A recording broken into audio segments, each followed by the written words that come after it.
কাজ করতে পারবে না বাইরে গিয়ে, তার বাসায় থাকতে হবে। আবার জব করতে গেলে কাজের জায়গাগুলোতেও নারীরা অনেকভাবে ফিজিক্যাল মেন্টাল হ্যারাসমেন্টের শিকার হয়। আজকের যুগে এসেও 2026 সালে এসেও যদি আমরা আমাদের মানসিকতা চেঞ্জ না করতে পারি, আজকের যুগে এসেও যখন হাত পেতে হাজবেন্ডের কাছে টাকা নিতে হয়, নারীরা অধিকারটা সমান পরিমাণ পাচ্ছে? আসলে কি অধিকার বলতে অনেক কিছু বোঝায়। কিছু আছে সোশ্যাল, সামাজিকভাবে যে অধিকারগুলো থাকে, আবার কিছু আছে পারিবারিকভাবে থাকে। এখন অধিকারের জায়গাটা আসলে আমরা কেমনভাবে দেখব সেটা। এখন নারীদের সমান অধিকার হয় কি সৃষ্টিগতভাবে, আমি যেহেতু মুসলিম ফ্যামিলি থেকে এসেছি, মানে অ্যাজ এ মুসলিম আমি যদি চিন্তা করি, আমাদের ধর্ম আমাদের নারীদেরকে প্রচণ্ড পরিমাণে স্বাধীনতা দিয়েছে, এবং সব থেকে আমাদের ইসলাম ধর্মে নারীদের অধিকারটা খুব গুরুত্ব সহকারে দেওয়া হয়েছে। এটা আমাদের কোরআনেও, আল কোরআনেও পাওয়া যাবে খুব ভালোভাবে। তো সেই জায়গায় আসলে মনে করি না যে অধিকার নিয়ে আমাদের তর্কের কোনো জায়গাই আছে। অধিকার সমানই আছে।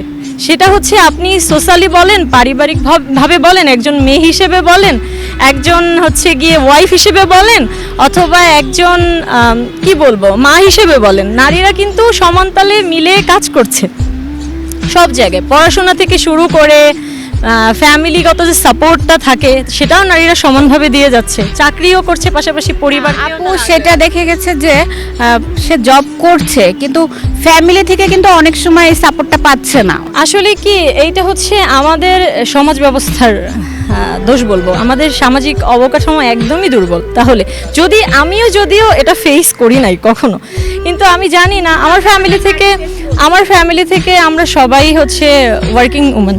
তো সেক্ষেত্রে হ্যাঁ, অনেক জায়গায় আমি দেখেছি নারীরা বিভিন্ন জায়গায় অ্যাবুইজ হচ্ছে, নারীরা বিভিন্ন জায়গায় আসলে ওই সমান পরিমাণ মর্যাদাও পাচ্ছে না, কটাক্ষের শিকার হচ্ছে। এখন বিষয়গুলো হয় কি, পুরুষদের এই জিনিসগুলোকে আরও বেশি করে সংস্করণ করতে হবে, তাদের মন মানসিকতাকে চেঞ্জ করতে হবে। এখন যদি সে মানসিকভাবে সে যদি মানে মনে করে সে একজন নারী হিসেবে কাজ করতে পারবে না বাইরে গিয়ে, তার বাসায় থাকতে হবে। আবার জব করতে গেলে কাজের জায়গাগুলোতেও নারীরা অনেকভাবে ফিজিক্যাল মেন্টাল হ্যারাসমেন্টের শিকার হয়। তো সেই জায়গায় বলবো কি, আমাদের সবার আসলে মানসিক যে মানসিক যে বিষয়গুলো, ওইগুলোকে চেঞ্জ করতে হবে। আমাদেরকে নারীদেরকে অ্যাজ এ মা হিসেবে দেখতে পারি, আমরা বোন হিসেবে দেখতে পারি। সব জায়গায় যদি নারীদেরকে আমরা দেখি মানে অন্যভাবে তাকাই, তাহলে তো ভোগ্যপণ্য হিসেবে দেখি, বা সে একটা কাজের জায়গায় গেলেও যদি স্বতঃস্ফূর্তভাবে বা ওভাবে অধিকারটা নিয়ে কাজ করতে না পারে, সে যদি ওখানেও ভায়োলেন্সের শিকার হয়, তাহলে আসলে দুঃখজনক। এই আজকের যুগে এসেও 2026 সালে এসেও যদি আমরা আমাদের মানসিকতা চেঞ্জ না করতে পারি, তাহলে আসলে কখনো। এখন দেখুন, আমি বলবো কি, যদি কেউ নিজেকে মেনটেন করে, ফ্যামিলিকে মেনটেন করে সে যদি কাজ করতে পারে, তাহলে তাকে অ্যাপ্রিসিয়েট করা উচিত, দমিয়ে রাখা উচিত না। এখন সেখানে কোন পুরুষটার সাথে সে বসবাস করছে, সে কোন ফ্যামিলি বিলং করছে, এটা আসলে অনেক ইম্পর্টেন্ট। আর আমার মনে হয় নারীদের কাজ করতে দেওয়া উচিত, কারণ আমি আমার মাকে দেখেছি যে বাসার মধ্যে শুধু একটু ওই যে রান্নাবান্না কাজ কি, মানে ওই তো রান্নাবান্না একটু সবারই আজকাল কিন্তু হেল্পিং হ্যান্ড থাকে। তো সেই জায়গায় মানে মেন্টালিটি না গ্রোথ করে না, বাইরে বের না হলে, মানুষের সামাজিকভাবে মানুষজনের সাথে না মিশলে না মানুষের মেন্টালিটি গ্রোথ করে না, আস্তে আস্তে মেন্টালিটি আরও চিপ হয়ে যায়। ওই জায়গাটায় নারীরা একটা সময় হয় কি খুব বেশি মেন্টাল ডিপ্রেশনে ভোগে। তো এটা হাজব্যান্ডদের বুঝতে হবে। আর হাজব্যান্ডরা আসলে কি যতই জব করুক, প্রত্যেকটা মেয়েরই আমি মনে করি যে ফাইন্যান্সিয়ালি ইন্ডিপেন্ডেন্ট হওয়া দরকার। কারণ কি, হাজব্যান্ডরা আসলে জব করার পরেও বা ফ্যামিলি থেকে ফাইন্যান্সিয়াল যে ইন্ডিপেন্ডেন্ট, ওটা আসলে মেয়েদের খুব একটা নেই।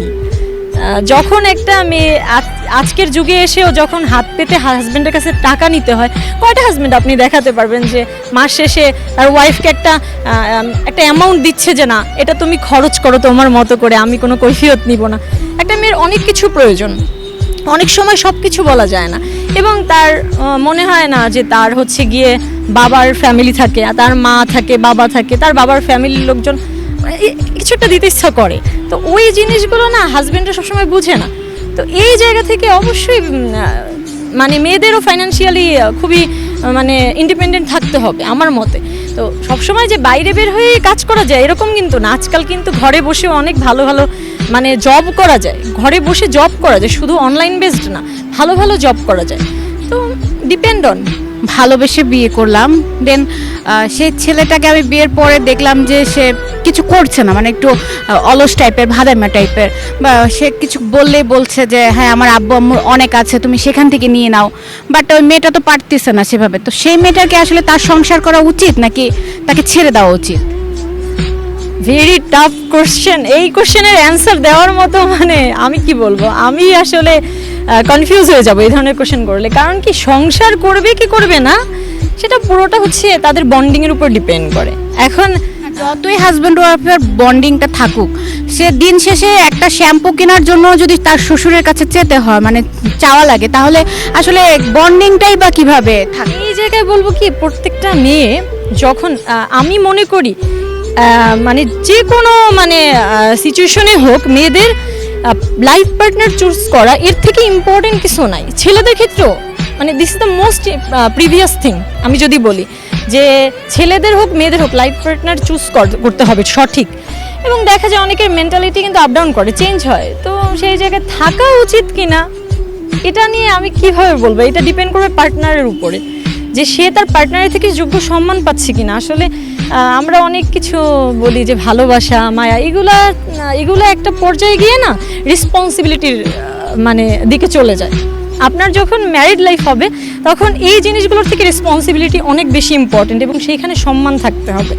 আপনাকে যদি আপনার পার্টনার মানে সমান পরিমাণে সম্মান না করে, শ্রদ্ধা না করে, সবার কাছ থেকে আপনাকে বাঁচিয়ে রাখতে হবে তাকে। আপনি যাতে কোনোভাবে অসম্মানিত না হন, সেটা তার বন্ধুবান্ধব হোক, তার ফ্যামিলি হোক, তার বাবা মা হোক, এটা যদি সে মেনটেন করতে পারে সঠিকভাবে, এবং সে যদি মনে করে না আমার ওয়াইফকে আমি যথেষ্ট পরিমাণ সাপোর্ট দিচ্ছি, ফাইন্যান্সিয়ালি বলেন, তাহলে মেয়ে ভাবতে পারে যে সে আসলে কি করবে। সেক্ষেত্রে আমার কিছু বলার নেই।